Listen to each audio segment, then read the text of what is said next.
திருச்சி மாவட்டம் சிறுகனூரில் திராவிடர் கழக மாநில மாநாடு அக்கட்சியின் கொடியேற்றத்துடன் தொடங்கி நடைபெற்று வருகிறது.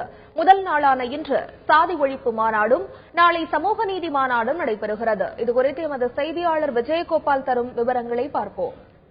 திருச்சி சிறுகனூரில் திராவிடர் கழகத்தின் மாநில மாநாடு இன்று துவங்கியிருக்கிறது. முதல் நாளான இன்று ஜாதி மற்றும் தீண்டாமை ஒழிப்பு மாநாடாக இந்த மாநாடு துவங்கியிருக்கிறது. இந்த மாநாட்டின் துவக்கமாக திராவிட கழகத்தின் பொருளாளர் பிறை நுதல் செல்வி அவர்கள் கொடியேற்றி வைத்து அந்த கழகத்தின் கொடியை ஏற்றி வைத்து தற்போது துவக்கி வைத்திருக்கிறார். அமைப்புகளின் தலைவர்கள் இன்று உரையாற்றுகின்றனர். இறுதியாக இந்த திராவிட கழக தலைவர் கி வீரமணி இறுதியாக தனது உரையை நிறைவு செய்கிறார்.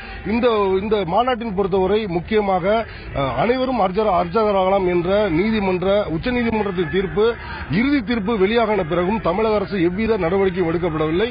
இது ஜாதி தீண்டாமை ஒழிப்பின் ஒரு முக்கியமான அங்கம் என்பதால் இதை எதிர்த்து தமிழக அளவில் ஒரு மிகப்பெரிய அளவில் ஒரு போராட்டத்தை முன்னெடுப்பதற்கான தீர்மானம் இங்கு அறிவிக்கப்படும் என்று எதிர்பார்க்கப்படுகிறது.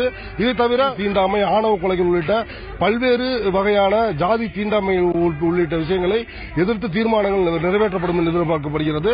இதைத் தொடர்ந்து நாளையும் மாநாடு நடைபெறுகிறது. இந்த மாநாடு சமூக நீதி மாநாடாக நாளை நடைபெறவிருக்கிறது. இந்த மாநாட்டில் திமுக பொருளாளர் ஸ்டாலின், காங்கிரஸ் கட்சி தலைவர் EVK இளங்கோவன், அகில இந்திய செய்தி தொடர்பாளர் குஷ்பு மற்றும் காங்கிரஸ் மூத்த தலைவர்கள் நாராயணசாமி நாயுடு மற்றும் அனுமந்த ராவ் உள்ளிட்ட பல்வேறு தலைவர்கள் பேசவிருக்கின்றனர்.